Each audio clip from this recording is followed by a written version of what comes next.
welcome to the Grow to Amazing podcast. This is Tony Mays, and I am very happy to have a friend of mine and a colleague from church, and one of the guys that I've gotten to know over the last couple of years. Unfortunately, we've moved away a little bit, so we didn't really get to know him well enough just yet, but hopefully this podcast is going to be the start of that. And his name is Justin Wise. He is a financial advisor and a member of First Free Church in Onalaska, just like us. And we'll let him do a little intro in a minute, but I just wanted to read what's basically his LinkedIn bio, and that'll give us a good foundation for the talk today. And it says, my grandfather introduced me to investing when I was 12 years old. He was a child of the Great Depression and encouraged my brothers and me to work hard, save diligently, and invest wisely. I can vividly recall scanning the pages of mutual funds and stocks in the Wall Street Journal with him at his dimly lit kitchen table. At a young age, I learned the value of investing for the long term. His passion is to help others achieve their goals. He takes that into each client meeting he has, whether it's with a 60-year-old about to retire or with a young parent opening a 529 for a child. Priority is to understand what's important to my clients, use an established process to customize a strategy, and then partner with them to keep them on track. His dad's run his own construction business for the past 30 plus years. You worked with him through high school and college, giving you an affinity for helping individuals and families who own businesses. Lots of factors go into business ownership, and I work with my clients to address their needs in this area. When you're not at work, you enjoy sailing, camping, and many outdoor recreational activities. In the fall, you may find me volunteering with Kicking Bear Ministry. It's a mentoring group that matches experienced hunters with kids who want to learn how to hunt. Avid CrossFitter who believes in the benefits of physical health as well as financial health. And a beautiful wife and 4 children. And child of God, we'll add to that as well. So welcome, Yes. Justin. Yeah, thanks, Tony. I'm really excited to be here. Thank you so much for the invitation, and just really excited to be part of what you're doing. And I'm super impressed with what I've seen so far and what you're doing. So really appreciate that. Oh, thank you. Thank you. I really appreciate it. And I've been really blessed to have some great guests on so far, and hopefully it just keeps on growing. And I just want to have people on that can help the listeners and myself to learn something new about themselves and any ways that they can improve themselves. So I appreciate it a lot. So Sure. Yeah. anything you could add to that intro that I had there? Yeah. No, I mean, probably if I was, you know, even more deeply honest, definitely would have to say a big part of it is, part of my story of redemption and things like that from just Okay. issues in my life. So that, it's not out there, but it's something that, hey, I'm totally fine with talking about because I wouldn't be here if it wasn't for that. So that's probably something I'd add as well, which I'm sure we'll kind of get into. Yeah. Yep. Definitely. Definitely. And I appreciate that. And it is tough being completely open about this stuff in the wide world, and I've talked about it on some previous episodes, some of my struggles as well, and I haven't, I mean, I don't go into excruciating detail or anything like that, but it's definitely getting things out there that I haven't admitted to the public before. So I appreciate that, and I can definitely empathize that it's tough. And I did see on your Instagram story this morning you're a little bit nervous about pushing your boundaries a little bit. So Yeah. And that's something I think, I've found so important is, you know, I don't know, typically when I find myself not wanting to do something, that's the thing I need to do. So when you, yeah. so a few people had asked me like, oh, would you ever be on a podcast sometime or things like that? And then I was like, probably not. And then you reached out and asked me, and I'm like, oh my gosh, shoot, I got to do this thing because it's one of those things I didn't really want to do, and now I'm being asked to do it. So definitely nervous about it, but I'm also excited because I think in the end, there'll be a lot of benefit through it all. Sure. Absolutely. Well, I hope so anyway. And just to kind of set the stage for your success, you had mentioned to me that you've done pretty well as a financial advisor, and that things have gone really well there. Well, kind of what I want to do is step back into that, but I'd like to set the stage to say, you have done pretty well. And what do you think, first off, how well? You had mentioned you're in the top few percent for your company, but what does that mean, I guess? Sure. Yeah, no, I mean, my kids always say, don't flex, Dad, right? So, Well, I'm this asking you isn't to. a Yeah. right.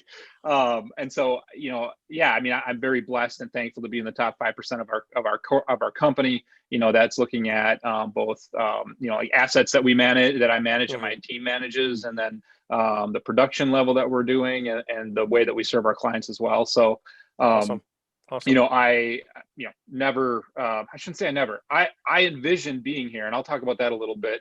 Hmm. But I guess I just didn't know what the path would look like to get there. So, Sure. yeah, so definitely, excited about where I'm at. And at the same time, what I'm sure that people find all the time is like, you get to a certain point, and then it's kind of like, that's just not good enough. You want to go further. And so, that's been a story of my life, Yeah. for, in a lot of things. Yeah. Yeah. Yeah, we'll definitely hit on probably ego at some point, I think, as well, because I think Hmm. that probably played a big part in all of our struggles. But what would you say the keys have been to your success at this point? Sure. Yeah, I would say, a big thing, in fact, I just ordered a mug from a company, like a coffee mug, and it says, "Work hard, stay humble." Hmm. And there was a huge part of my life where I wasn't humble. Hmm. I worked hard, but I wasn't humble. And so I think that humility, and just accepting that, like, no matter, I have to put in the work, I have to do what I need to do, but at the Hmm. end of the day, it's not just me that's making it happen. Yeah, But I had to work hard. I had to do things that other people weren't willing to do. sure. And as we all know, that's what it takes to make it in many areas of life, is doing that thing that you don't really want to do, like being Hmm. on a podcast. Yeah. It's that kind of thing that will set you apart from everyone else around you. And so that's what's extremely important to me, to always have that on my mind. And I think that's what's helped in my business as well. Great, great. Yeah, I wanted to use that as kind of a springboard into where you started to develop some of that. So let's kind of go back to talk about Justin growing up and time with your family and your grandfather. It sounds like from your Sure. bio that you had a pretty hardworking family and that you kind of learned that at an early age. Would you say that?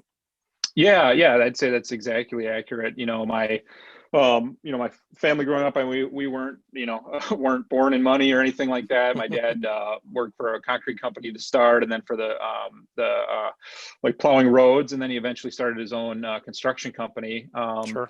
And so, my mom was always a stay-at-home mom, and she, which was great to have that. But especially being in, and we lived in the country, and so we burned wood. And I tell this story a lot. We had, to this day, I hate gardening. And a big part of that is we had a huge garden as kids, um, where we canned, like, almost all of our vegetables. We didn't buy vegetables at the store. We just Yeah. didn't have the money for it. And so, Mhm. and I told my kids, they like, I'll never have a garden that big. I'll do whatever I can to not have that garden. And so, but in the end, it was a good thing, right? It Yeah. drove me to want to have a different life, but it really was good and helped to form a lot of that. So, yeah, so my, hardworking family, which, had some great things, and also some, there were some downsides where we worked a lot, so there wasn't a lot of time to Hmm. connect either. So, Yeah. we worked Yeah. through some struggles in that in our family as well. So how many brothers and sisters did you have? Yeah, I have two younger brothers, so I'm the oldest, and three Okay. boys. So we had a lot of a lot of workers in our family, and my dad definitely put us to work on the construction site, which, I mean, that was important too. As a kid, getting out there, working and interacting with people, with his customers and his clients. And so I think that, that Hmm. kind of thing built in a lot in my life as well. Okay. Okay. So when you say that you kind of had some struggles family wise connecting, that it was just too hard to work, it sounds like it was kind of a work came first kind of a thing and then family after that a little Yeah, bit. yeah. And like many of us, I mean, we're not going to fault our parents. Yeah, They didn't absolutely. know. Just like I know I'm doing things right now that my kids are going to talk about someday somewhere, right? And Yep. so, Yep. but yeah, it was, pretty much, from sun up to sundown, we worked, and then Hmm. it was pretty much bedtime, whether that was working at, for my dad on his site, cleaning it up, or if it was, cutting wood around the house, at home, or if it was, just whatever. We were always working and doing things. And so I think, Sure. the one Sure. thing that did is it made, that connecting with each other a little bit more challenging, because, And even to this day, I find like with my brothers and my parents, we connect better when there's work or something to do. And it's very easy that we'll be sitting there, like on a holiday, and it's like, we got to go do something because we have a hard time just kind of being with each other and not doing something. So, is your wife good at kind of breaking you out of that mode of that, or? Oh yeah, exactly. Yeah. Yeah. Yeah. Because I'll be the one that's like, okay, we got to go do something. Let's go out and, get this done or get that done. And she reminds me, hey, it's okay to, spend time as a family, to talk, to hang out, to ask those deep questions that need to be asked that weren't asked when I was a kid. Oh my gosh. Yeah. My wife does that I mean, it's been great because I probably learned more about my parents' younger lives in the last few years than I did the previous 45 of my life or whatever. But because she'll just sit there and start asking questions and digging in, and it's great, but it just takes me out of my comfort zone so quickly because I'm not used to that kind of almost intimacy kind of thing with my Yeah. parents. So. Yeah. And I think that's a good point, Tony. Really what it comes down to it is, there was a lack of intimacy, and because it was replaced with other things. And so yeah, building that with my wife and with my kids has been extremely important to me, which I have to be very deliberate about, just because it's not in my nature, because of the way I was raised. So yeah, exactly. How'd you enjoy high school? So I was, part of my story, I was homeschooled actually up. Oh, you were? I was gonna ask that if your mom did that or not, but yep. So we were homeschooled. I think I was homeschooled, maybe it was like third grade or not, fourth grade, something like that, till high school. And so honestly, coming into high school for me, that was, and we were from a really small town, and I think it was 2,000 people. And so, and homeschooling was not as prevalent as it is now. So we were one of the few families in the area that did that. And, I had, and I vividly remember this, it was like the first or second day of high school. I had two girls sit me down and say, you can't wear those jeans, and you need to have different shoes, and you need to get some shirts like this. And so, I am thankful for them to this day, because I didn't know, what I didn't know. And so I tell that story a lot, and I think it's kind of funny, and I'm appreciative to those two girls for having done that, to say, maybe dress a little differently might help you. So sure. Yeah. Nobody wants to be that weird kid or something, right? Exactly. So, yeah. So I admittedly was that weird kid for a little bit. So, but I think, other than that, one thing that came from it too, being in a small school, is, you kind of were friends with, or knew a lot of the different people, and there were different cliques, obviously, but I think the thing I always did, maybe I wasn't even doing it purposely, was just try to be friends with as many people as I could be, and not have judgment upon them or anything. And so,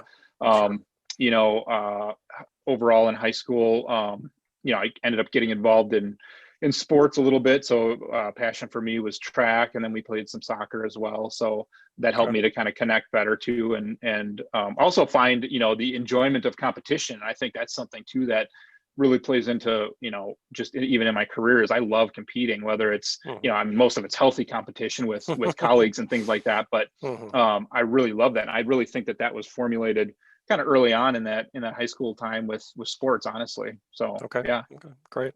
So what did you do after high school then? It looked like UW Eau Claire. Is that correct? Yep. Yeah. So after high school, I mean, hold on. I gotta go back just a little bit, because you'd mentioned your time learning finance with your grandpa. Did you have a closer relationship with your grandpa when you were growing up? Yeah, and I'm actually glad you asked that. So he was amazing. This was my mom's dad, and his wife passed away early, so he was kind of a bachelor almost as long as I knew him, and he passed away about a year ago at 95. But he was extremely influential in my life and my brothers and my cousins, because he had so much time for us. And one of the things that he always did and always said, he never said no to us, not for things, but just like if we wanted to try something, whether it was like, hey, let's make a solar car, or let's try to get this old car going, or let's try to start this motor that's been sitting there for 20 years. Like, he never said, no, don't do it. He always just let us try. And so, he was extremely influential in that. And then the other thing is with, I tell that story in my bio about investing. And so he always had us working for him too. but he Sure. paid us, unlike my parents. But Your room and board, that was what you right, got paid, exactly. right? Yeah. Yeah. Yep. But one of the things he kind of required was that if he's going to pay us, he wants us to make, good decisions with the money that he's paying us, not just go down and spend it all on candy. And so Awesome. he guided us through, investing in mutual funds and stocks. And we, like I said, I mean, literally we'd sit at the table and he'd talk to us about what makes a good fund and a bad fund, and a good stock and a bad stock under his, his opinions. Sure. And then we took that money as we saved it up and opened accounts and put it in there. And this is funny now in 2021 after the whole GameStop thing, but Hmm. I actually owned 1,000 shares of GameStop back in 2001, I think it was, Okay. Yeah. which I sold for like $3.86 each share Oh in order to man. pay for some college. And my kids are like, Dad, if you would have kept that now, look at what we could do. Yeah. Yep. So, Yep. but so anyway, so yeah, so he was very influential, especially in that realm, and we spent a lot of time with him and taught us a lot of stuff too. He was always like I said, he retired early. His wife passed away early, and then he spent a lot of time with all of us. Hmm. So did he have like a farm or anything like that, or just a regular job, or what did he do? He Or was actually he worked for retired by then? yeah, he was retired by then, and he had worked for the state DNR, and he lived on a lake and had a I think it was like 100 and some acre property as well. And so Wow, that sounds so awesome. yeah, so I mean, it was a lot of fun and a lot of work at the same time, but we loved going to his house on the lake. And Hmm. he lived there until he passed away. He always had his lake house is where his Okay. permanent residence. So Okay. um yeah, so spent a lot of time on the water. That's kind of where the sailing comes in. We did a Sure. lot of water Sure. sports and stuff too. Yeah. Sure. So how was your faith life back then? Did your family practice faith much or not? Yeah, they did. They were, when I was young, very young, I think they were Lutheran, and then they kind of switched to evangelical free. And so I went to an E-free church when I was young, and Okay. I would say I learned about God and Jesus and stuff when I was a kid, and had a belief at a young age, honestly. But Hmm. and what we can probably talk about at some point is kind of how that all played out. But Sure. so yeah, so I definitely had faith as a young child, and grew up in a church and going regularly, and had a lot of input from a lot of people there, which I don't know, now looking back, I see how important the people in your life as a kid is, even the grown-ups that are around you, Hmm. because I know that a lot of the things that I do now, and the things I want to do in the future, come from who I was around and Yeah. what I gained from them. Yeah. Yeah. I think I mean my kind of similar. I mean, I grew up Catholic, and we had a fairly standard Catholic upbringing, but I don't know at the time that it was. I didn't feel like I had a close relationship with God at the time or anything. So I think that that definitely played a part in some of my later struggles. I think I Sure. tried later, but I think I don't know. I don't know if my heart wasn't in it, or if I just wasn't ready for it at the time, or whatever you Yeah. want to call it. Who knows? I wasn't ready to give up the things I wanted. I wasn't ready to give up the things that I wanted to give up or keep. At Right. that Yeah. point. Yep. So Yep. yeah. I So gotcha. okay, all right. So I mean, you're already investing as a high schooler and things like that, and setting the stage. Did you know that you wanted to do? So your degree is you did a biology degree though. You didn't Yeah. do like a Yeah. business degree or finance or anything No, like that. no, and that's kind of one of the things too. My grandfather was an influence in. He always said, Oh, go gotcha. go, Yep. go to school for what what you're interested in, and you can learn about what you're interested in. You can go anywhere where you want with whatever your career ends up being. So I Hmm. had an interest in biology and medicine, and I was kind of following the pre-med track, actually, Gotcha. as I kind of got into college. And honestly, coming from a small school, even Eau Claire wasn't that big, but going there was like, holy cow, there's a lot of work you got to do here to keep your Hmm. grades up. And I A lot just more did not do distractions that. too. Yeah. Oh yeah, yeah. I think I joined like every club you could, like when they had their kind of day when they showed all the clubs. So I was in every possible extracurricular you could do. Hmm. um and I think, and also, part of this too is, in my family, neither of my parents went to college or graduated from college. My mom went for a year. Hmm. But so there just wasn't a lot of you know it's conversation about like, oh, college is hard, and you may have to spend your time studying till who knows what Yeah. time and things like that. So I didn't know exactly what to expect. I just thought, oh, I probably should go to college. My grandpa talked to me about it, so I'm going to do it. And Was so high school easy enough for you that you didn't really have to study in high school much, or? yeah, I didn't have like a awesome GPA, but it wasn't horrible. It was, Yeah. 3 point something. And so I didn't have to try too hard to get Yeah. that. But Yeah. then, college came and it Hmm. was like, oh my gosh, what is this? Yeah, that was a shocker for me too. So definitely. Yeah, so you get it. Yeah. It was definitely a challenge okay. And so in a good way too. So, for me, I was pre-med, biology major, really heavy in sciences. And I mean, the classes were really challenging. And so, but I was really committed. I really was, goal oriented. And I wanted that was my goal. And so I kept pursuing it. And I mean, there were classes I had to take a couple times to get my GPA up. And a lot of people are like, why are you even doing that? But Hmm. I was glad that I did. I think that set the stage for later in life in my career of, Sure. having that stick to itiveness and that ability to push through the hard stuff and understand what it's like to fail and get back up again and fail and get back up again. Hmm. And so I'm glad I went for biology. Now I kind of wish I could have had some business classes and finance in that. Hmm. But I think what it did is it set the stage for for the work ethic that was needed in order to make in what I do successful. So And a little bit of resiliency and things like that as well. So. yeah, exactly. That was a big part, was that resiliency is getting back up, because I fell many times in the sense of coursework and grades and things like that. So continually. Did you ever think about quitting or anything along those lines? Um, yeah, I mean, I would say that definitely flashed through my mind, like, what else could I do or should I do? But by Hmm. that time I was, probably into my sophomore year or junior year. And so it's like, oh, Hmm.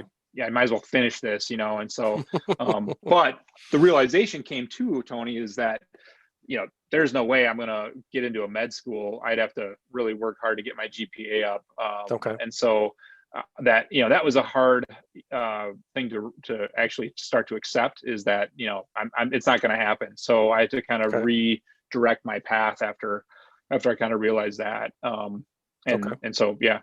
And you were doing that, but you were already redirecting yourself kind of before graduation, or? Yeah, Yeah. yeah, probably the last 2 years, or yeah, probably the last year and a half or so. I was kind of like, oh, I need to do something else. So I started kind of, looking at what else I could do. I kind of went down with the biology degree. I kind of went down the route of public health and things like that a little bit, and got some, did quite a few of different internships. So that was helpful to kind of see what do I really want to do. Hmm. But at the end of the day, I mean, so basically we graduated, got married, and then had to find a job.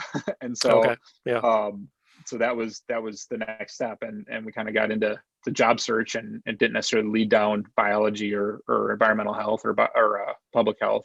So you skipped over meeting your wife in college, though. So Yep. did you know So her before college, or you met her at school? no, we met. They had this leadership. I don't know. It was this leadership summit. She got invited to it, and I did as well. And that was the summer before our freshman year. And Okay. so we met there and started a friendship. And so, um, so we kind of she was one of the few people I knew at school, because a few people from my high school ended up going to Eau Claire as well. Okay. But I knew her ahead of time, and we stayed connected. And so yeah, so that turned into a dating relationship, and really, kind of set the stage for everything that was to come. Yeah. Okay. Okay. Did you get engaged in college or shortly thereafter? We were in our senior year, and then we got married as basically right after we graduated. Yeah. Okay. Okay. What was her major in college?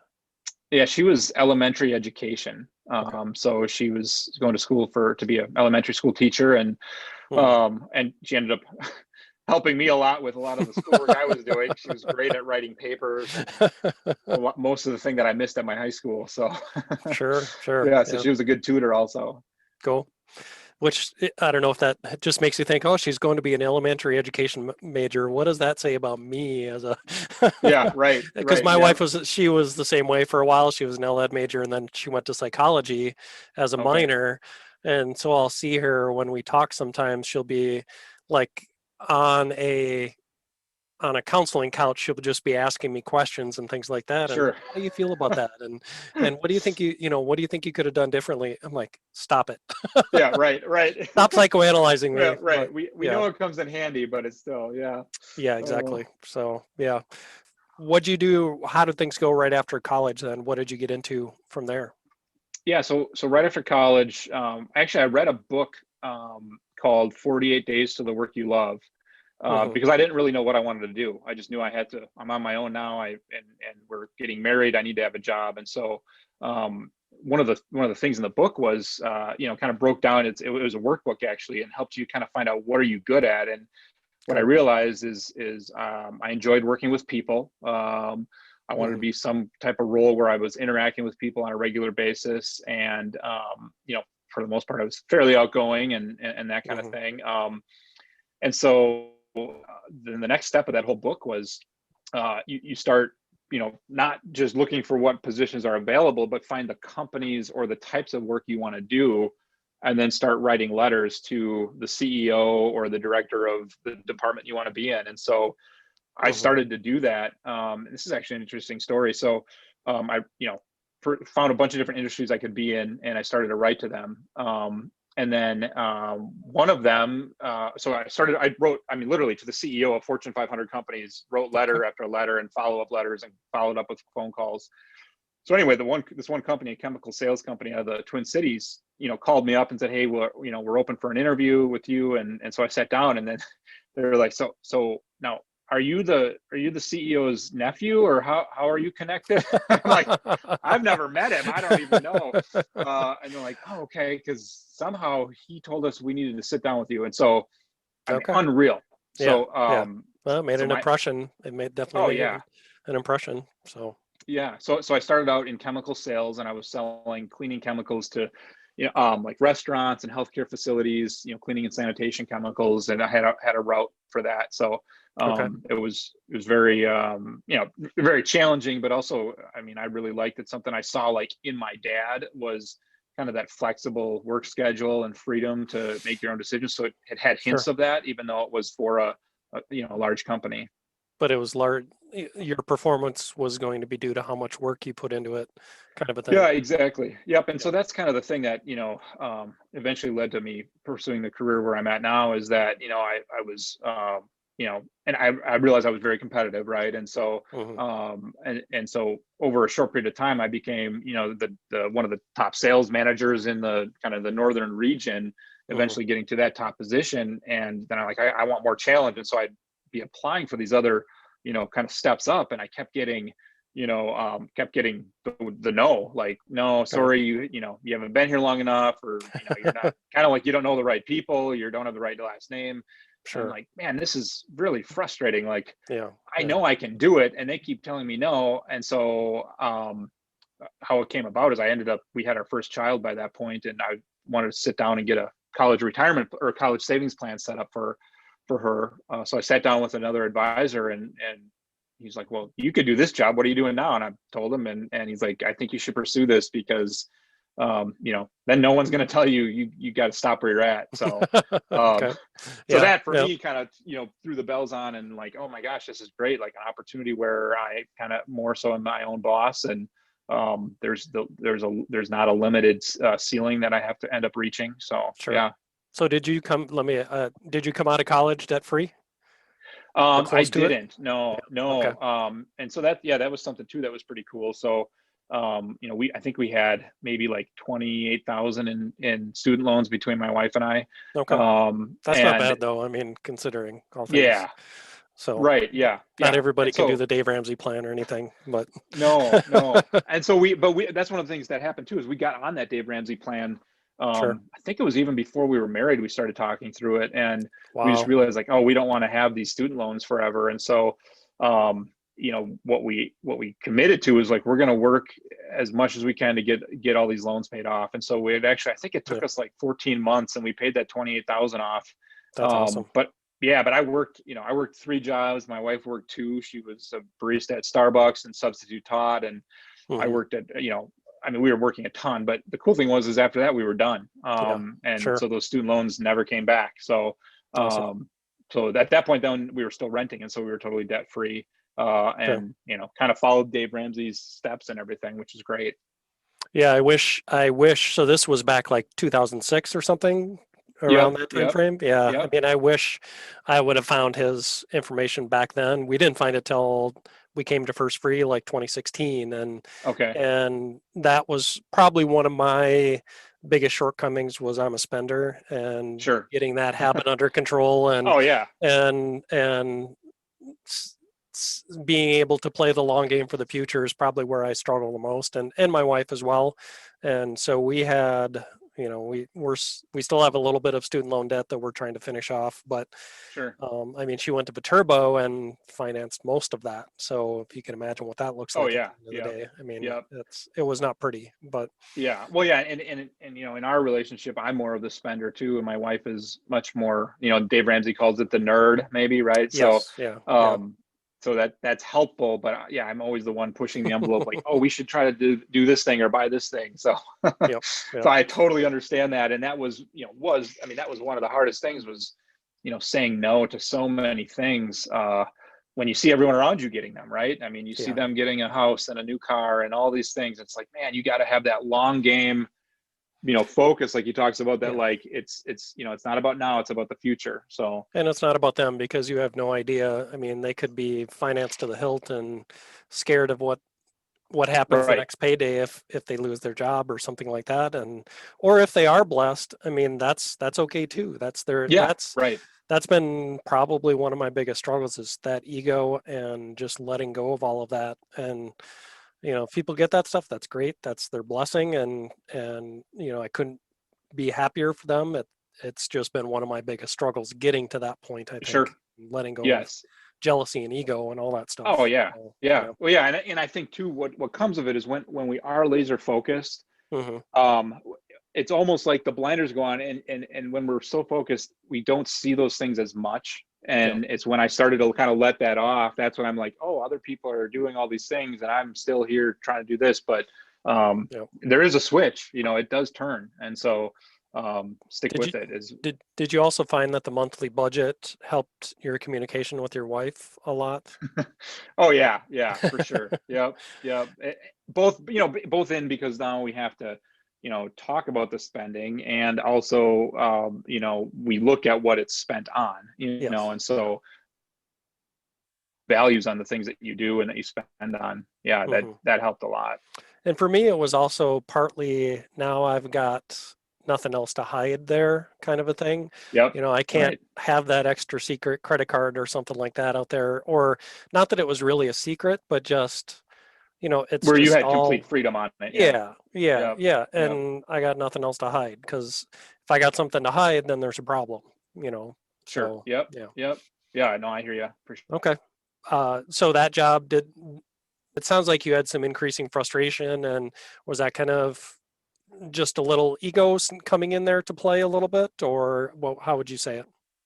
Y- Yeah, I would say, now looking back at it is it was, I was kind of, starting to get to that, I don't know if you call it like cocky, prideful point, because I was doing so well. Okay. And so it was a little bit of that mixed in just with like, I don't get it. Like, why can't, if I'm doing this, why would you not want me to continue on? And Hmm. um, so yeah, so that it was a little, probably, I would say a bit of both if I look back at it for sure. Okay. Okay. What was the tipping point for you to leave? Was it just more of a decision to move on and do the new job as a financial planner, or something else? It's probably twofold. It was definitely like, hey, I kind of, Hmm. maxed out my potential here, right? Okay. And then it was also the intrigue of, oh, okay, the things I enjoyed, like I loved when I was a kid, investing and things like Hmm. that. Like I could actually help other people, and especially having gone through Dave Ramsey's course, like, oh, maybe I can help people achieve Sure. their financial goals. Kind of a bunch of light bulbs went on where, um, I didn't realize that could be a potential, and Gotcha. then I was like, oh my gosh, this is a really cool opportunity. It comes with a lot of risks, but it's definitely a great opportunity. Building a clientele from nothing, basically, that kind of thing. And yeah. Yeah, yep, yep, yep. And so So like, was go ahead. Julie staying home with your kids at the time then as well? Yeah, yep. So we had kind of made that decision, earlier that as much as we could, we'd have her at home, especially when they're younger. Hmm. And so our oldest at that point, she was only one before I transitioned from my previous job to where I'm at now. Hmm. And that job also required a move down here to La Crosse area from Eau Claire. Okay. So I started fresh down here, or down in La Crosse, in my new role as a financial advisor. Okay. Um, and then Julie was at home with our one daughter at that time. Yeah. Okay. So that was around 2009 you started doing that? Yeah. And Yep. yeah, okay. So That's a good time to start being a financial planner is right right, in the middle of a financial crisis. And right. Yeah. And it's part of the way that our firm, how we build our clients. We don't get a list or anything like that. We go and knock on the doors and businesses doors and residential doors okay. in the community where we're at. And so, that was one of the things. I knocked on over 1,000 doors in the La Crosse area, just introducing myself. And so, that was the last thing people wanted to talk about in 2009 was their investments, because they had Sure. either, dropped substantially and they sold out and are not back in, or, Yeah. some of them lost their homes. It was unreal, the stories I would get into. Wow. And so it was really challenging. And again, I think that's a pattern in my life, has been like, here's a challenge. I end up in these very challenging situations, which is good. But at the Hmm. time, it's like, why in the world? Why would I start now? And I had a lot of people around me saying, why would you leave this great company that you get paid a lot of money for to come and start something new during a Sure. financial meltdown or towards the end of a financial meltdown? And, Hmm. so I had a lot of voices in my head telling me this is not the time, you shouldn't be doing this, stick with what you know. But that's part of that overcoming, and just kind of, at the time I didn't realize it, but following the Lord's leading, really. Yeah. So Have you ever read the book, The War of Art by Steven Pressfield? no, I've Okay, heard other that's people mention it, but I haven't read it. yeah, it's a really good book because it talks about what he calls resistance, and it's that little voice in your head that's telling you not to do something, and or that gets in your way, or that makes you go get another cup of coffee instead of sitting down to do the thing that you want to do, or Sure. all those little things that keep you from walking what your path is, and different techniques and ways of battling that. So Huh, interesting. if you can Yeah, take a I'll look have to at it. read it, because I've Yeah. heard you're like, and again, that's the other thing. When people bring up a book 2 or 3 times, then I'm like, okay, now it's time for me to read it. So that's probably the third time someone's brought that up. So that'll be Yeah, one of the next yeah, ones. yeah. I've got a stack of books over here that I read. And I'll be talking about that one on a podcast episode at some point too, because he Okay. has a whole series of them out there. Because I'm doing some writing and starting to get some kind of some books together and things like that. And he talks about that as well. Part of them are about putting together what do you need to do to be a professional writer and those kinds of things also. Okay. So it goes on beyond that, but the whole resistance concept pretty much you can apply to any part of your life of Sure. what's making you not do the things you should be doing, kind of a thing. So Yes. Yeah. No, that's good.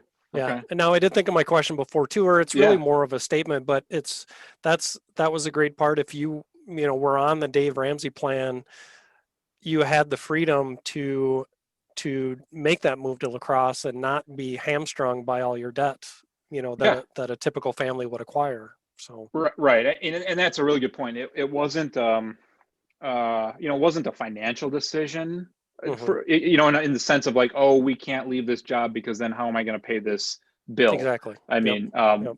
The expenses we had when we moved down here was our rent and our food, Mhm. and insurances and things like that. But Yeah. other than that, that stuff you got to pay no matter where you live, right? Yes, So, exactly. yeah, so that's a really good point that I don't consider a lot. Is that was extremely important part of that is, in that timing is I was able, or my wife and I were able to make that change, because of the freedom that we had. We weren't Mhm. tied down to something where maybe otherwise I would have felt, hey, I need to stay here because I got to make all these payments. Okay. Great. Great. Yeah. Yeah. How was your, we talked about your faith life a little bit before, but as you were making these moves through your company and then moved to La Crosse, had your faith life grown at all or gotten worse, better? Yeah. So I think that's kind of the, that's a hard question. I think, Were looking you at, were you yeah, going go to ahead. church kind of a thing? Yeah, we were. In fact, we moved down. One of the things we did when we moved down here was, kind of work on being part of a church plant as well. And so, Hmm. so that was, one of the things we got involved in. But so I was going to church. We were going to church. However, like maybe we'll get into it in a little bit here, is, I was really living a double life. And so um, it was really hard to know where God was in my life because of the way I was living. Like I Sure. said, and whenever we're ready, we can kind of get into that, because I think it's, that's one of the main points of this whole thing. But so I was appearing, right, as though I was growing in my faith, and I was doing the things that looked Hmm. like I was doing that. So, Hmm. but was I Well, really? I don't know. yeah, we'll get to that in just a little bit. I just wanted to let you set up where you're at right now with your Yeah. business and things like that. When did that really start to take off for you with your Um, business? yeah. So, I think one of the things is, so I started working with another advisor, just kind of out of their office. And so, Okay. and he was a great motivator and mentor. And so, it was a slow growth, right? Where, I mean, basically you're convincing people to trust you versus someone else. And so it was Sure, really, sure. it took quite a while to build that. But I would say probably, in the maybe third year or so, things really started to take off. Okay. And I share this story a lot too, where there was a time, it was like I think it was my first year. I mean, because we were like straight, you're building your own business, right? So there's no Hmm. salary or anything like that. And I mean, there was one month where I think we got a paycheck for like $386 was our monthly income. Wow. And Yeah. luckily we had already had kind of a month ahead an emergency fund.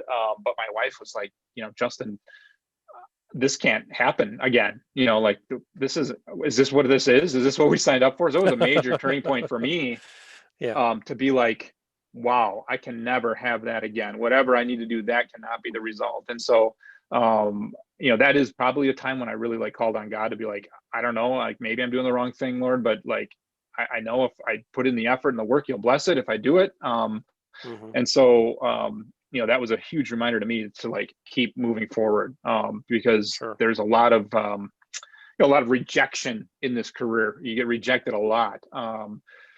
And so you got to build up that ability to overcome that. I mean, if not daily, sometimes hourly, Sure. or even Sure. there's no turning back. There's no plan B. It's just go, go, go. Yeah.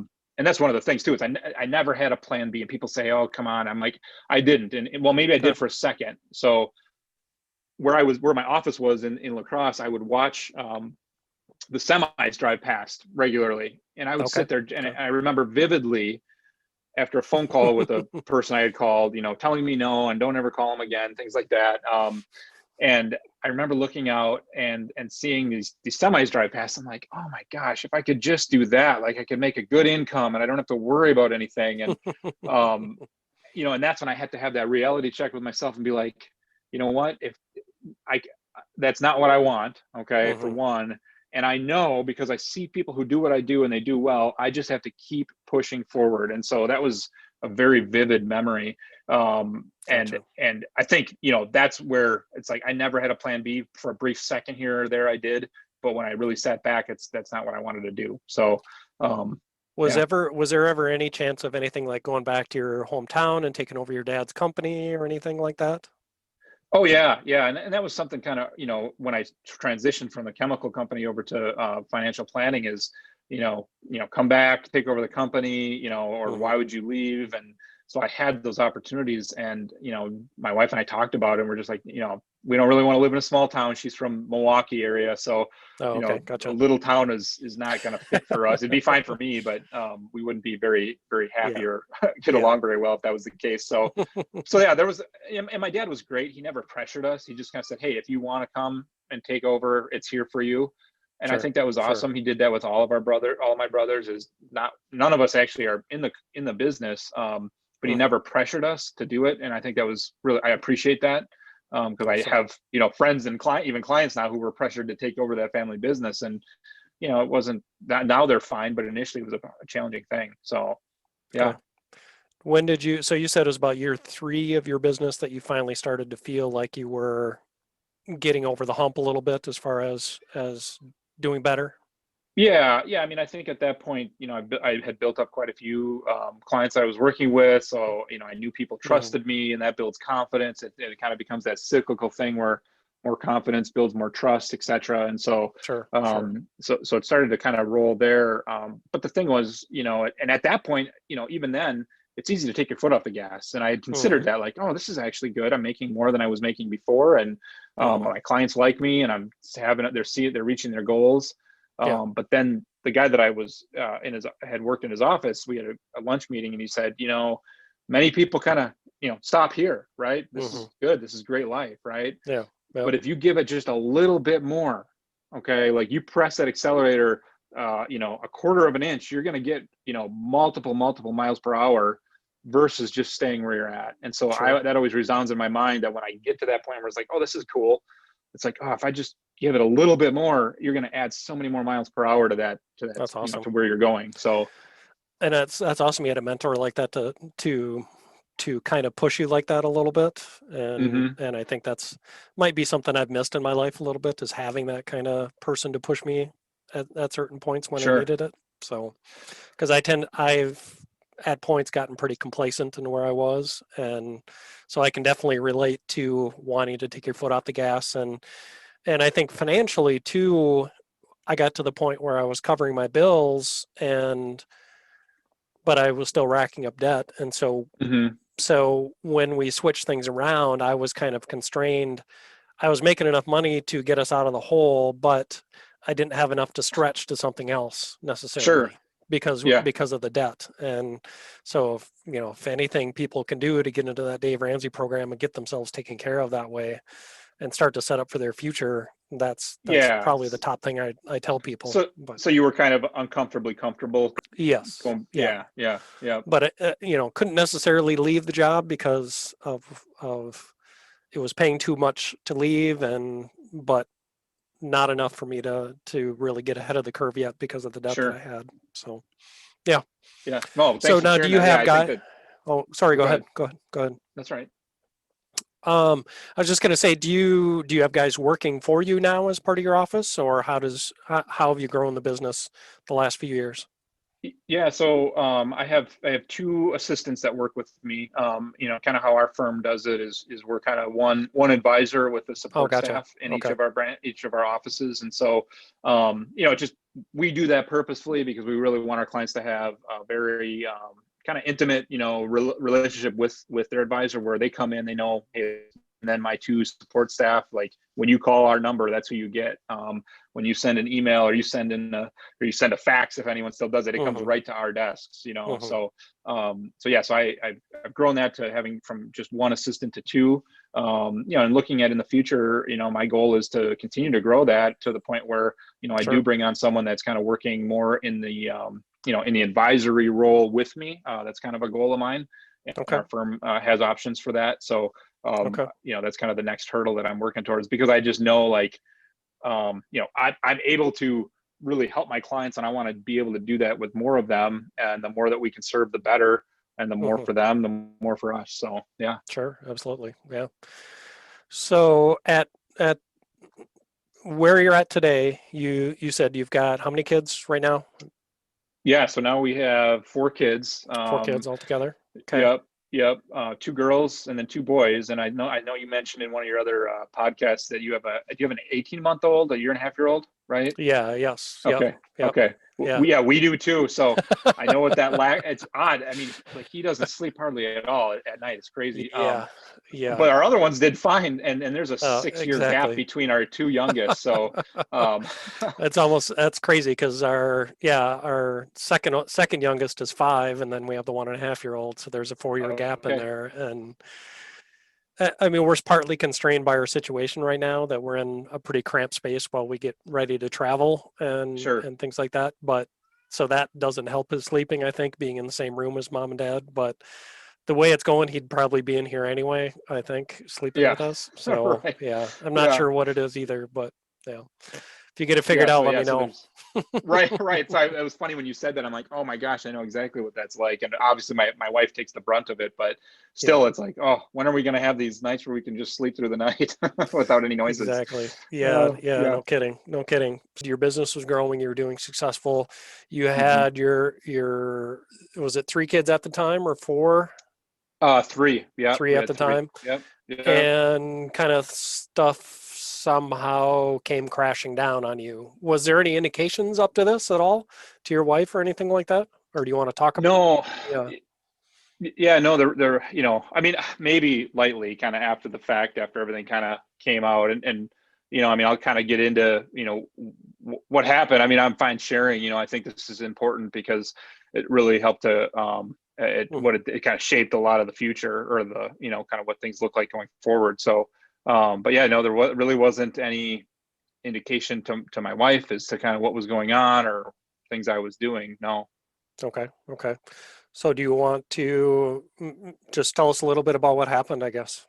Sure. Yes. So, I mean, obviously now it's a little easier to talk about, but, part of my story, which is a huge part is, it was back in, kind of I guess it was like maybe 6 years ago now. It, kind of came out that, well, more than anything that I was living a second life. I had a double lifestyle. And so, one that was steeped in what I didn't know at the time, but steeped in addiction, and that was sexual addiction, alcoholism, alcohol addiction, and kind of going back. I mean, to kind of give a little bit of the background, but it started, when I was a kid, through some family members, distant, family members that had, in a sense, abused me in a way, and I was young and didn't really know what that was or anything, and fast forward up into my early 30s. What it ended up looking like was, multiple affairs, which I am extremely embarrassed about, and but what kind of how it all came to a head is, yeah, I mean, I was in an affair, and I hated myself. Literally just could not stand who I was. I looked great on one side, but the other side was just, I mean, I hated what I was doing. And I've told myself, I had told myself many times before that I would not do that again. And it finally came to a point where, there was one night my wife was gone, my kids were sleeping, and I, just thought it was the end. There's no way I can get out of this, and so I proceeded to attempt suicide. And I had nearly gone through with it. I had had a gun in my, and was pulled it, and that's the first time I ever can say like I verbally or audibly heard. I guess it was God. I heard an audible stop. And keeping my no one was home except for my kids sleeping. And so, so I stopped, but I knew that if I didn't confess what was going on, that I would go through with it the next time, and there wouldn't be a second chance. And so, this is kind of where, I think, back in my story, or my past, I had always had kind of men involved in my life. Even though I was kind of living a double life, I never shared with them the real me, but I had guys involved, and there was this one man who I knew I could go to, and I went to him and just said, hey, here's what's going on. I have no idea what to do with it, but I can't keep living like this because I know what the result's going to be. And so, through his wisdom, he's like, I think we just, we got to tell your wife. And that was the worst day of my life, by far, was when that came out. Everything blew up, as you can imagine. Everything around me. No one even had a hint or inkling or anything. And I was living such a double life, and we didn't know where we were going to go from there. That was kind of the big thing, is what in the world was going to happen going forward? Were we going to get a divorce? What was it going to be? And so kind of what came from that, honestly, Tony, after my, wife and I talked, more and more came out. And I mean, she thought it was just this one thing. Well, it turns out it was multiple women. And that's, I mean, one of the things I want to say is to any woman that hears this, that had any involvement with me, like, I am deeply sorry. Like, whatever happened was, I wish, and I've told many people this, I would pay any dollar I could to go back and undo all of that. But I can't undo it. And so, I've been able to make amends with some women, with my wife's, understanding, but, it was just unreal. And so at that point we realized, like, okay, there's a deeper problem here.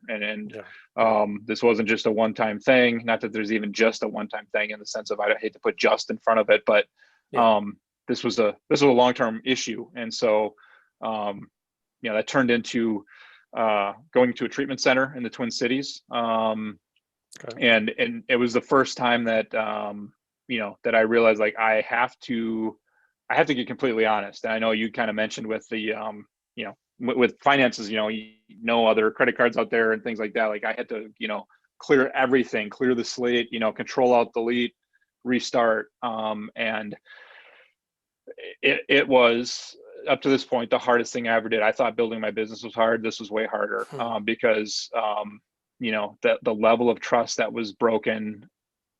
I mean, it's a complete miracle, and I give all the glory to God and to my wife for, committing and staying with me in that.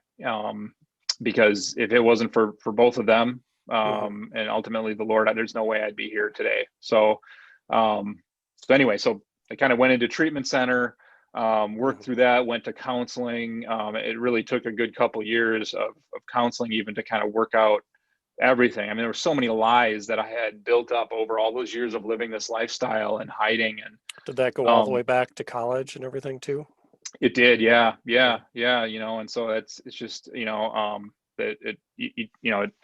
think about all these things, and at one point had to kind of list out all the things I did, and it was just, horrendous. I mean, I hated looking at that list of things that I had done, and never anything like illegal or anything like that, but just hurting people, many people. And so, one of the things that has come out of that, I mean, is, going forward, like, I have a lot of, hopefully I have a lot of time left on this earth. And so I want to build into people versus destroy them, which is what I was doing, so so it did go way back to college. Yep.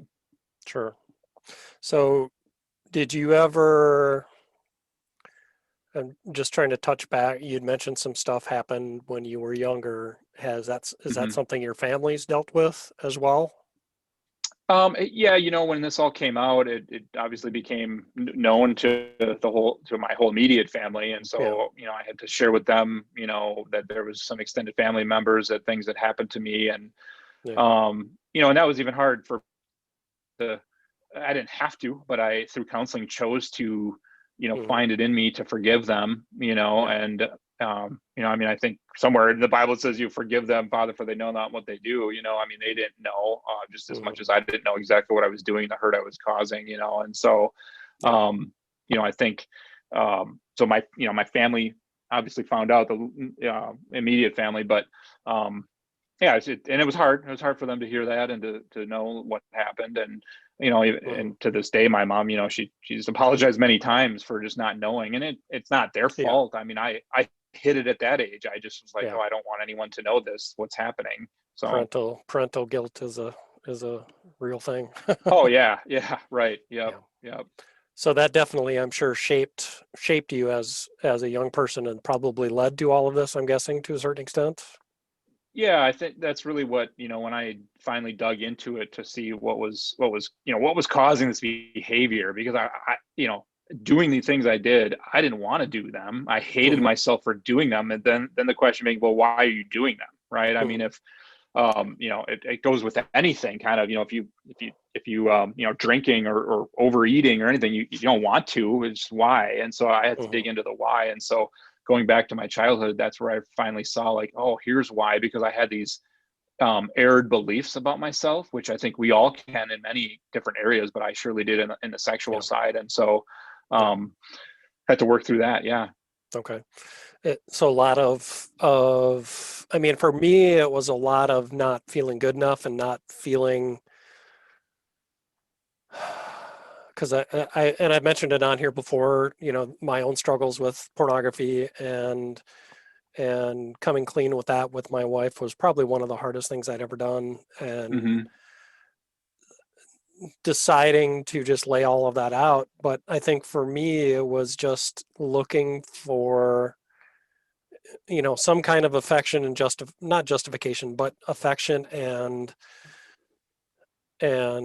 someone I don't know, I'm can't even think of the right words for it, but to, build me up a little bit or something Sure. like Yeah. that. And so Yeah. I don't know if it's something along those lines for you too. Yeah, I mean, I think, part of it is, looking back again, like, my dad is a kind of a perfectionist, and so had an Yeah. expectation of perfection. And so, what it became for me was, you know, uh, I mean, pornography, sex, things like that, that became my drug. Yeah. And if I did that, I felt good because it does stimulate certain, Yep. hormones and things like that in your brain. So it feels good, just like if you're, on a drug or things like that, it's going to stimulate similar reactions, right? And so anytime I failed, right, that was a big Hmm. thing. If I failed, if I didn't hit a certain goal, or I missed something, or I really screwed up with my family, I would Yeah. go to that to get that drug so that I felt good. But then, I mean, that's not an everlasting drug. You got to go back and get more, just like Yeah. Yeah. anything. And so, Yeah. yeah. So is that kind of what you're, that, that makes Yeah, sense? definitely that you got to keep, yeah, anytime. And then over time too, you start to lose the sensitivity to that. So it takes even more, and you got to keep going back to the well more and more often. It's like an alcoholic. It's not just one beer by the time you're in it. It's a 12 Yeah. pack, it's a case of beer. And the same thing with sexual addictions as well. Right. Right. Yep. Yep. Yeah. And I think that's the thing is, once it was finally identified, I think that's the key thing too, is with any of this stuff, like when that's brought to light, right, then Hmm. Satan no longer has power over it. And that's what I Yeah. experienced when it finally got out there. And I mean, getting all these things out there, it felt like my soul was being ripped from me because I was hiding it so deep. And Hmm. I know that Satan didn't want that out. He Yeah. wanted that in because then he had control. And so, Yeah. but once that got out, then it lost a lot of power. Now it didn't lose the fact that I thought I needed that to feel good. That was a Yep. retraining of my brain that had to come later. Yep. Um, but just getting it out brought the light to it. That was huge, huge. I mean, major game changer. Yeah. Yeah. Yeah. And it's just cleansing to Hmm. get all of that off your soul and get it out there and get it out. I mean, the saying those words is the hardest thing ever. And I can imagine Yeah. it's even worse, depending on where it lies. But what was and you said your wife obviously didn't react well. Did you guys separate for a while? Did you, where did it go right away? Yeah, yeah. So through, our counseling, what they did is they encouraged us to, look into, um, like a restorative separation. A lot of Sure. times separation is to stay apart, get Prelude apart to and stay divorce. apart. Yeah. Yeah. Yeah, exactly. And they really counsel us through, like, this is to help us get back together. But Hmm. I mean, at the time I wasn't a safe person in the sense of, I was still hurting my wife through, like, the things I'd say, or even just, Yeah. sometimes her seeing me at certain times. And so yeah, we separated for about 3 months, with the goal of coming back together. And so we had a lot of things we had to work through during that time. But it was really in that I mean, I had some key things that happened. One of them is a family member who had gone through something similar, called me out of the blue and just, said, "Hey, just for all it's worth, I had this too, and I want you to know it's worth it to fight." And Yeah. so that was a key That's thing. I'll never awesome. forget that. I've told him that. Yeah, yeah, that was like amazing. And then another very vivid memory was, just kneeling at the side of my bed, having been separated for a month by that time, I think, and just, like, really just calling out to God, saying, "I have no idea how to make this happen, how to fix it. I just need you to do it, and I'll do whatever you want." Yeah. And when I finally, gave all that up, that's really when, we started to see things turn around, I guess. So, Yeah. that complete, utter bottom, and just, here's everything I got. I can't do anymore. Yeah. Your wife, she must have been open to a restorative separation. I mean, it sounds like she didn't give up right away. Yeah. I mean, that's the amazing thing is, she Yeah. was, um, she had every right, don't get me wrong, Yeah. every right to just say, "Hey, I'm done. See you later." I'm not going to say in this, right? And I Yeah. could not have blamed her if she did. Hmm. Um, but I'm so grateful for her. I mean, she's an amazing woman, and, like, Hmm. said, "I'm willing to work if you'll work. If you don't want to work, then we're done, but I'll give Yeah. it a chance." And we got one chance here. Yep. And so, she came from a family of multiple divorces and didn't want that. And, she never signed up for this. She had no idea when she married me that I was like this, I mean, Yeah. and from the outside, I appeared like I was the greatest, well put together person you could meet. Right. And so, so she was, I mean, unreal that she would even give it that chance. And I knew she was serious, that this is it. Like, Hmm. no more, it's got to be, we got to work this out. So she was amazing and is. Yeah. So this was roughly in the 2015 timeframe, somewhere in there. Y- Yeah. yep. Okay. Yep. Around that time frame. Yep. When did you start to come to First Free? So I started coming about 3 years ago. Okay. Okay. And a big driver was really the restore ministry that had kind of started there, Sure. under kind of their ministry coordinators, getting all that put together. And I think, Hmm. because so I went to a treatment center, went to counseling, and then it's kind of like, okay, No. what else is there? And Yeah. yeah, how do we keep going? And so it was awesome that they had that. And so I got involved right away in their restore ministry, and went through the Hmm. courses, which were huge, and met, Hmm. that was the big thing in this, which you probably experienced, is like, Yeah. I always thought I was alone, that it's just me, right? Yeah. That I'm the Yeah. only one struggling with this. I'm the only one that's being this, to your family. But that wasn't true. Yeah. There's a lot of people struggling, just like there is with alcohol or drugs or overeating or undereating or whatever it might be.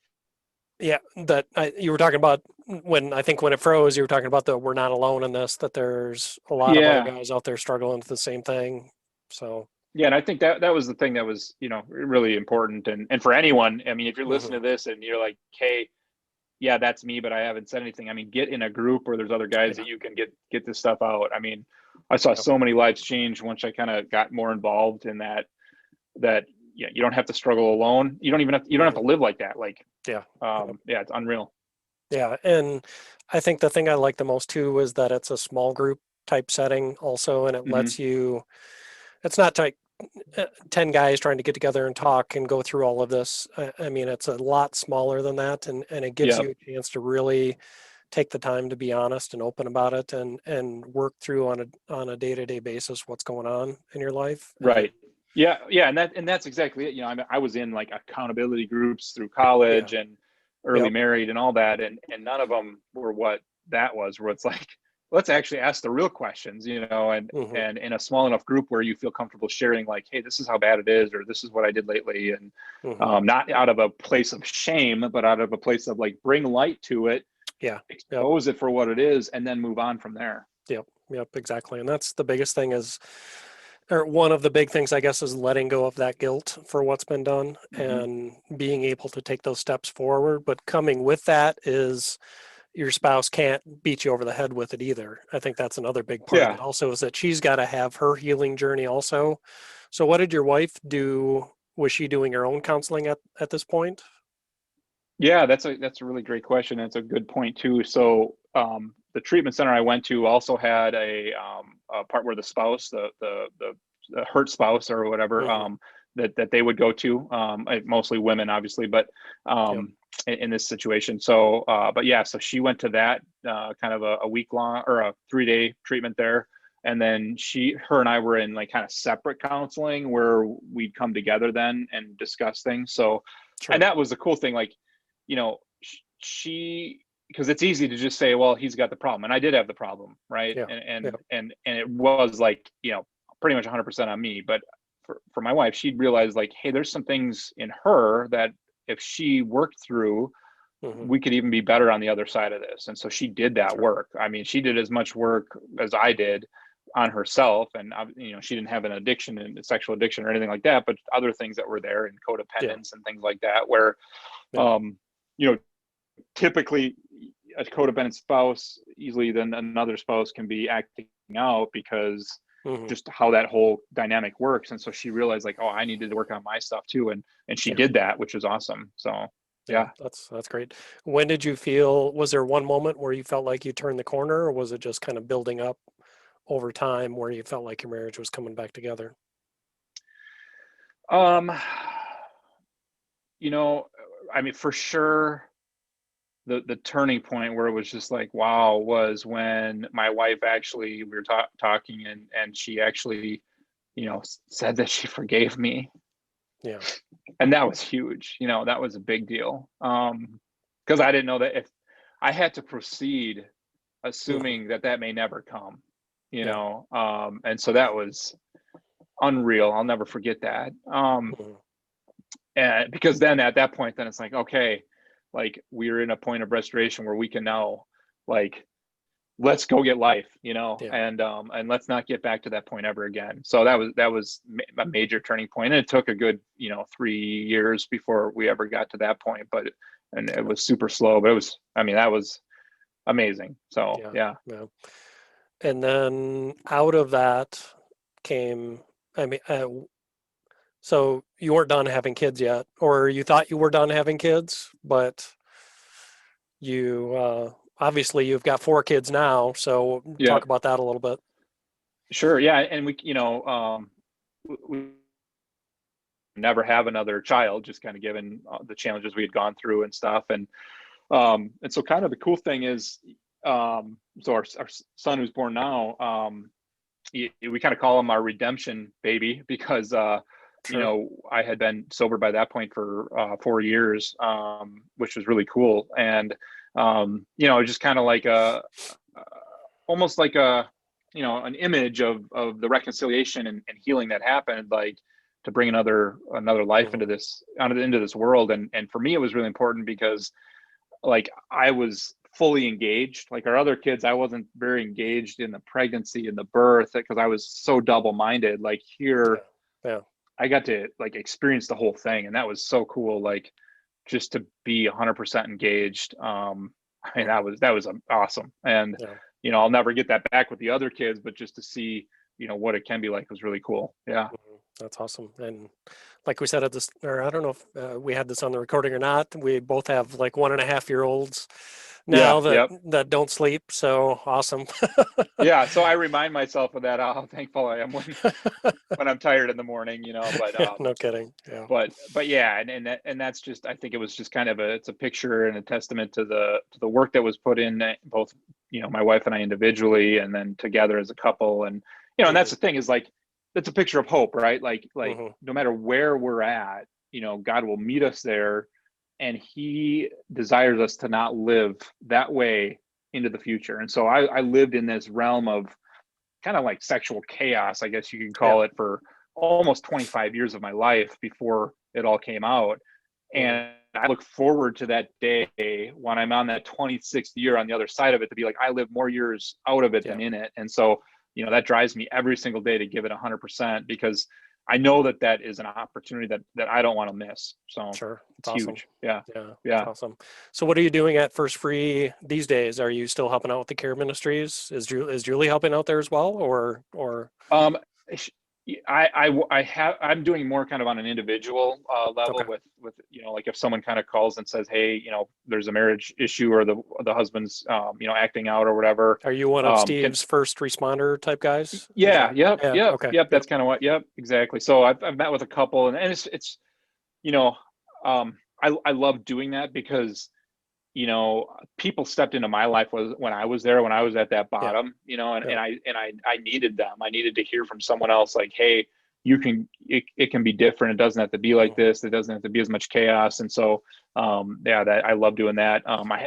It's been a year since I led like a group, Sure. one of the groups or anything, but this has been a good thing. I'm also helping out with uh, the first for youth a little bit. And so so a lot of times going to that, but I still am able to kind of see these guys get some help Hmm. on an individual basis. Yeah. Yeah. Yeah. And I think the cool thing about that with the first responders thing is that we used to have to tell people, oh, you've got to wait till August Yeah. or January or something like that to start a new course. And Right. this a lot of these times these guys can't wait if they've gone Oh, I through know. disclosure or something like that, and they're in Yeah. crisis right now. So Yeah. that's awesome. Well, yeah. I mean, if I didn't, hadn't had some people, and we found this treatment center, if I wouldn't have had that, I don't even Hmm. know. We probably wouldn't be here if we wouldn't have found something right away. And so that's the biggest thing too, is when that does Sure. come out. I mean, get with someone who can help as soon as possible, because others are there who've been through it and they can really be helpful. So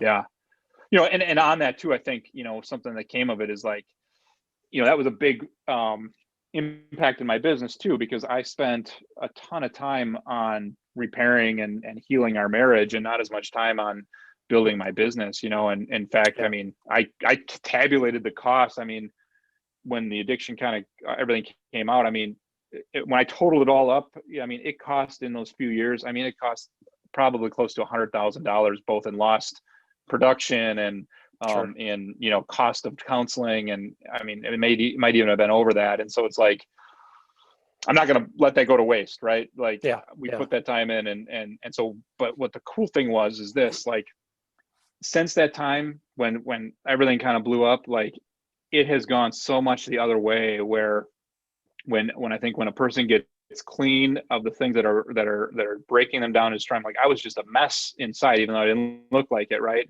Now I can actually give life, my family, my work, I can give it all that I have, because I was only giving it half, and I think that's the cool thing is I'm like, I can help out with youth, or I can do this, because I used to fill my time with a bunch of crazy stuff that I shouldn't be doing, right?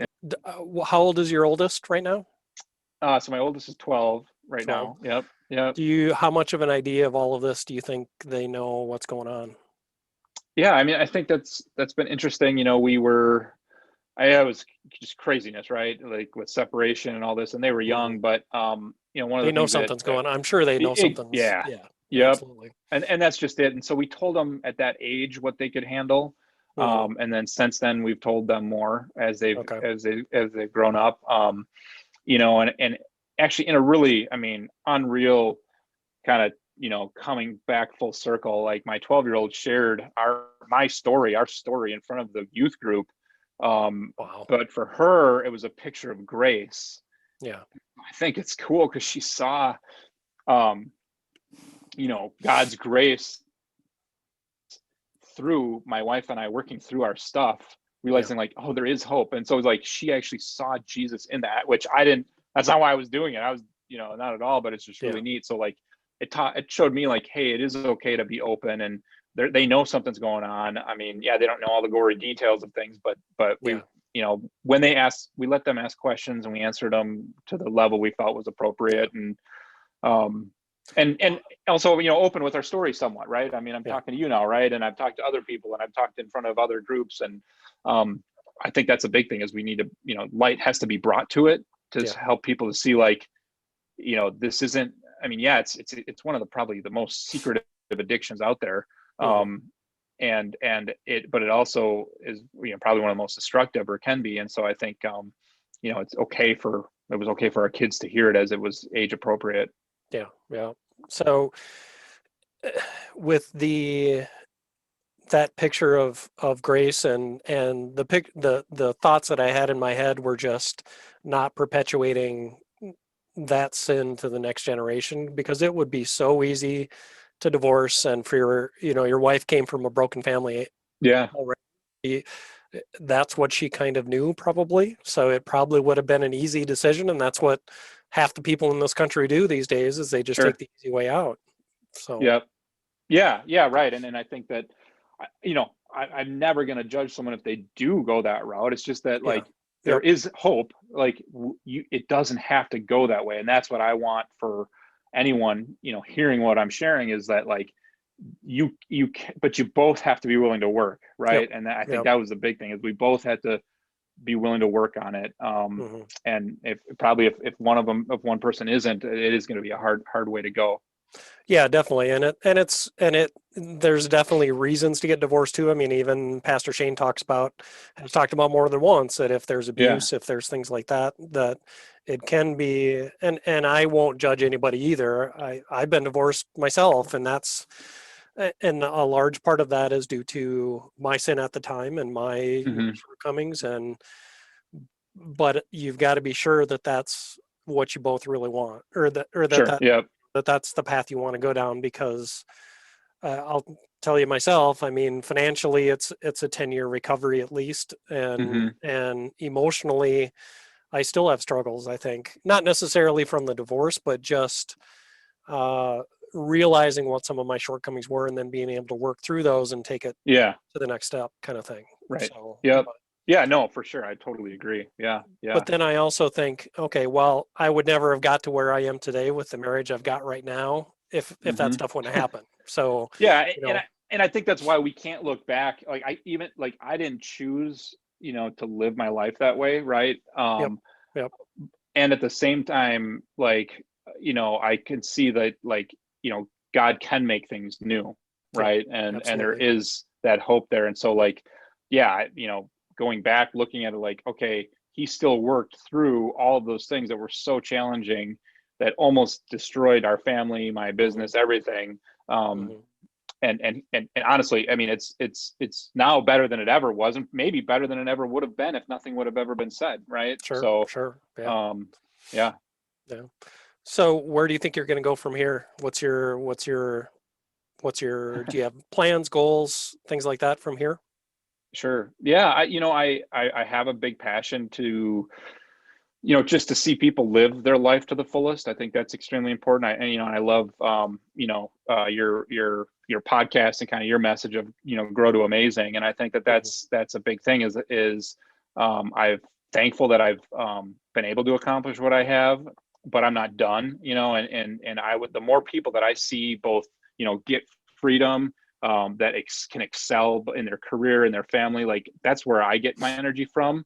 Hmm. Obviously, I love what I do in my career because I get to see people achieve their goals. Sure. But I Which also we love to which we see. might be talking about at some point too, because I could use some help there. Sure. That'll be a Yeah. separate Yeah. discussion. Anytime. Yeah. But yeah, no. So, I think, I'd love to see, continue to just build, the momentum of, sharing a message of hope, motivation. I love seeing people perform to their top level. That's something Hmm. I'm committed to for myself, for my family. Because I know, like I said, I mean, I don't know how many years I have left. I want to make sure I get 26 years on Yeah, the other side of this thing and give it 100%, because I only gave it 50% the first 25. Right. So, sure. um, you know, that's a huge thing driver for me. And so, building into other people and getting that message out there, I mean, that's really what I want to do. Awesome. Do you feel more engaged with your kids these days too? Yeah, I do. I mean, yeah, I mean, way better. Obviously, still there's some times where it's like, and especially, the advent of the phone, like, right, Yeah. it's easy Well, to yeah, yeah, to yeah. disengage in that, and social media. And so that's something I got to check myself. But yeah, to the simple engagement of knowing what they're doing and caring and engaging and spending time with them, like, I hardly did that before when I was living in that addictive lifestyle, because it was all about me and Yeah, could I get my drug or not, yeah. so yeah. So switching topics just a little bit. I noticed Yeah. you're a big Andy Frisella follower. Is that right? Yeah. Or Yep. what Yeah. is it about him that kind of appeals to you? I like, yeah, I definitely like Andy Frisella and Ed Milet. Really kind of what turned me on to him. I got involved in the RTA syndicate. I didn't really Hmm. know too much what it was. I started to kind of listen to Ed Milet stuff a little bit. Yep. And there Yeah, and came an Ed opportunity Milet's to, great as well. So yeah. yeah. Yep. So the RTA syndicate, um, just a group of business owners and people who want to, kind of perform at the top level. We have, coaching calls with both Ed and Andy and a few others, and so that's kind of how I started to get engaged with Andy. And I just like his no nonsense attitude, and, Hmm. just kind of, hey, because it's what I did. I mean, I worked hard and I put in the Hmm. work, and I saw the result both in my business and my recovery. Right, I had to work Yep. Yep. crazy hard to make that happen, Yep. but then also to bring in, that God blesses that as you work on it. And Hmm. I think that's the message that, not necessarily that Andy shares that, but he shares the message of, work at things, work at it. It doesn't come without, Yeah. putting the effort in. I mean, we see all these pictures of, everyone with all the stuff they got, and, very few of them actually worked hard for it. So, Yeah. um, Yep. Yep. you know, so Or they're hiding something behind there too. Yeah. yeah, right. Who Yep. knows? But yeah. Yep. Yeah.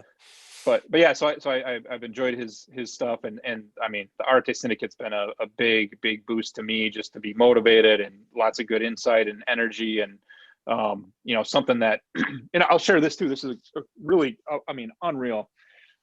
So when I first started in my career as a financial planner, at the training center where I was at, the guy who was like kind of coaching us, Mm-hmm. talked about, he wanted us all to draw a picture of where we wanted to be 10 years from now. And I'm like, oh, this is kind of goofy, but okay. So I spent some time thinking about it, and I drew out this picture of a house on a hill, with some trees lining the driveway in the country, and I, put it away. And then, I look at, this is just so crazy, given all that happened, right?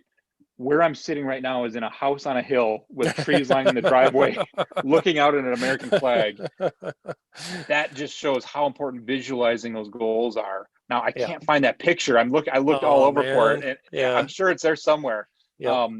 But that was like an early kind of hint at, how important that visualization is. And that's a big thing that, both Andy and Ed talk about is, Sure. visualizing that thing. And so I do that a lot now. Mm-hmm. I just I was like shocked, like, oh my gosh, this is the picture I drew 10 years ago. Like unreal. Like we went through building a business, destroying our marriage almost, and still we're at the picture. Like, how can that be? Yeah. Just insane. Right. And so that is the power of our minds. And especially when we couple them with God's grace and his leading and us following. Yep, I mean, that's it right there, man. I mean, like unreal. So anyway, just want to share that. Any other guys besides Ed Milet, Andy Frisella that you follow regularly? Let's see, Tony Robbins a little bit. I'll follow, some of his stuff. I've been reading a book by Dave Goggins. Yes, exactly. Yep. So, so I kind of, been getting into that stuff a little bit. I did the 75 hard kind of program this last summer, which that was really good, but really, really challenging. And I didn't continue it. You can kind of continue it, but that's Andy Frisella's thing. That's really how I got to get into what he's doing. But so I'd say, between Andy, Ed, Tony Robbins, Dave Goggins, that kind of stuff is kind of what I've been getting information from. Yeah. One of the first books I reviewed on here was Jocko Willink and Leif Babin's Extreme Ownership. Yep. And he's got. I haven't read that yet. Yeah, put that one in your list too. So along with his podcast is it's not so much necessarily. He's not out there to kind of from an entrepreneurship perspective. He's just there to kind of he does a lot of talking to ex-military and lots of reviews of historical books, but it's all it's no BS, no, get the put the work in, you get the results on the other end, kind of thing. Yes. I listened to one of his. He had a woman who had kind of went through the Holocaust, I think. Oh yes. That was really good. That was the first one I think I ever listened to, and I was like, oh, this is. And in fact, my kids listened to it too, and they didn't want to stop. We're in the car, and they're like, we don't want to do our iPads. We want to listen to that thing you were listening to. Well, he actually he's got a set of 4 kids books out called The Warrior Kid, like 1 through 4, and then he has a Warrior Kid podcast as well. So cool. Okay. Yeah, where he does it's kind of a Q&A based off of the books and things like that. So I would get one of the books first, and our boys love it, and they just wanted to start recording workout videos to put up on YouTube and stuff like that. Okay. Then you're going to make dad get off my couch and start doing workouts. That's the one thing that suffered for me with where we're living right now is we're out in the country and it's next to a major highway. So like going for a run in the winter is not going to work very well. So, but anyway, so it warms up. You might want to look into 75 hard, Tony. It's Yep. It busts you, but it's good. Something. Yeah. Yep. Definitely need to do something. So shock to my system. It's going to suck for a while, but yeah. Right. So would you say, you said you do CrossFit quite a bit as well, right? Mm-hmm. Yep. Yeah. Would you say you've kind of replaced, that's not turning into an addiction, is it? No.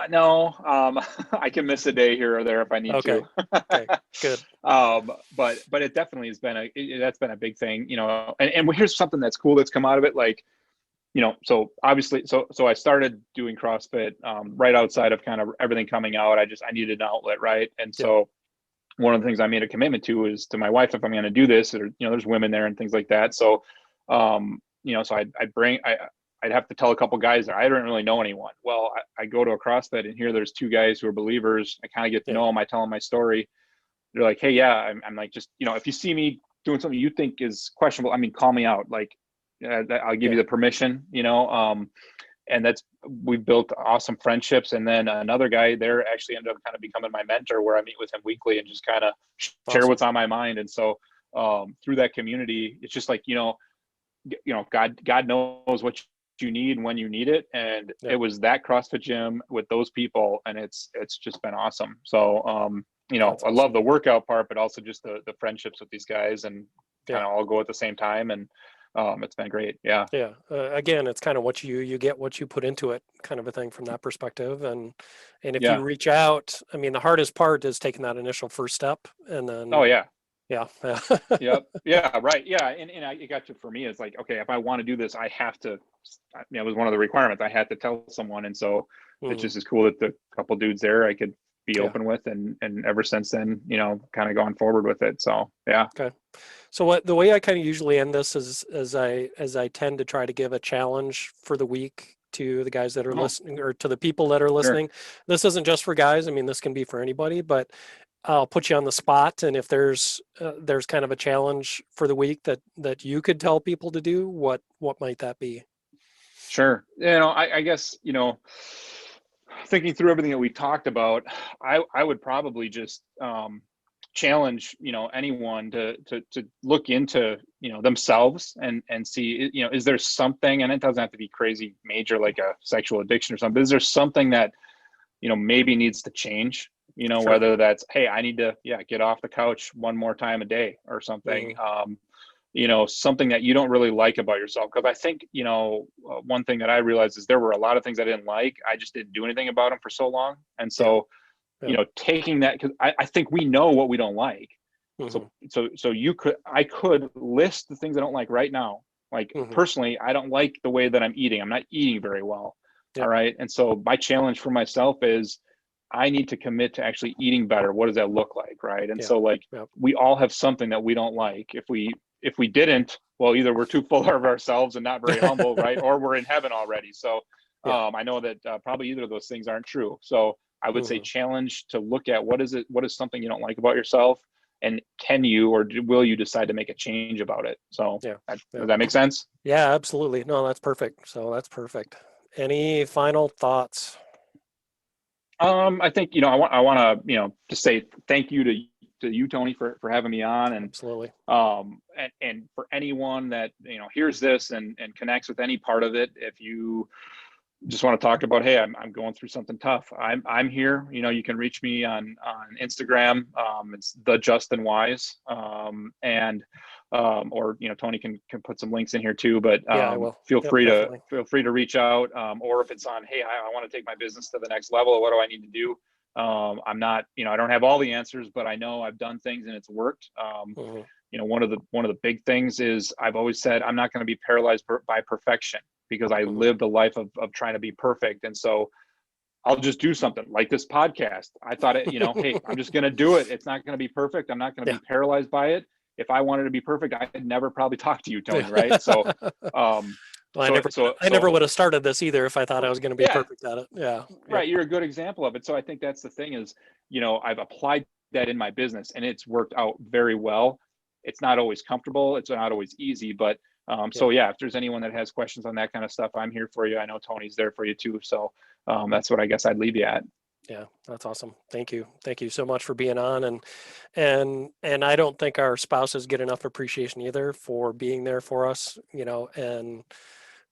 and being open to change by God, and to just living their faith in what they do every day. And I mean, that's just it. Like, you and I, neither of us would do what we're doing right now if it wasn't for them. We wouldn't even be here, right? Yep, so absolutely. Yeah, I agree 100%. All right. Okay. Well, thanks so much for making it on the podcast, and we'll definitely be reaching out to you again. So maybe we can make this happen more often. So Okay, awesome. Yeah, thanks a lot, Tony. And my goal is to grow to amazing with you. So that's awesome. Sounds good. Thanks. Hey everyone, just after wrapping up with Justin, actually in the middle of editing it right now, and I just felt the need and to record a little bit of an add-on for the podcast. So I'm so thankful to everyone for tuning into this, and so thankful to Justin for opening up about his struggles and his life and his challenges. And I hope anybody that's listening that is struggling in that way, whatever side of that equation you're on, whether it's someone like Justin with similar struggles in their lives that they haven't dealt with or are dealing with in the midst of crisis right now, or they're on the other side being affected by that, whether you ask for it or not. Well, not whether you ask for it or not, but you're on the other side and you're dealing with it also, with the pain and the hurt and everything. I just ask you to not give up hope, uh, that somehow things will work out in a way that makes you more fulfilled and more whole at the end. Not everything works out the way it does for Justin and Julie, and the blessings that they've had in their lives to be able to rebuild their marriage and rebuild their lives together. It doesn't always get that way, but it certainly can happen because it's hopefully it's obvious from his tale that there was a heck of a lot of work that they put in to get back to where they are today. And we didn't really dig down into what that meant. I'm sure there's a lot of anger, a lot of hurt, a lot of tears, a lot of deep discussions, and a lot of soul searching on both sides to decide to keep things going and to make it better than it was before. So I would just say don't give hope, don't give up hope. Know that there's going to be work that you've got to put in. Give your pain to God, give yourself to God, and trust that there's a way to make this all work out. And hopefully that helps you. But find a faith family to help you out. Hopefully, find a way to get some help right away, both sides of the equation, and do the work. And whether or not your marriage is able to stay together out of this, your relationship, whatever is affected by it, maybe there is no turning back for you, but you're still going to have pain to deal with. You're still going to have that hurt to deal with. And if you don't want it to affect your next relationship, then you've got to do something about it. And you've got to get it out there and talk about it and understand what happened from your perspective and try to fix what you can fix and at least come to terms with it. Because otherwise, you're going to carry that around like luggage for the rest of your life, and it's going to affect every other relationship until the day you die. So I certainly hope that your relationship, if you're struggling like Justin and his wife were, that you can find a way to get help and move on and rebuild your relationship and find healing and in the end come together closer as a couple and as a child of God and as someone that put in the work and saw the results and was blessed to be able to come out the other end with the family and children growing stronger together. So that's all I really wanted to say, but I appreciate Justin coming on and being that open and talking about his story. I highly recommend him as a friend, as a financial advisor, and just as someone to talk to if you need someone to talk to. He's available through First Free in Onalaska as one of their first responders that have had training in dealing with crises like this. Our church has been great about that. So if you need that kind of help, don't hesitate to reach out. If you're with another church that needs a model for how to implement something like that, Pastor Steve, that was on podcast 6, I believe, is a great one to reach out at First Free in Onalaska and find out more about it, or Justin here as well. So thank you. I hope you find something out of this that's valuable. And as always, rate us, review us, subscribe. Let me know if there's something I can do better, because no way do I have all this figured out, but I'm doing the best I can. So for Grow to Amazing, this is Tony, out.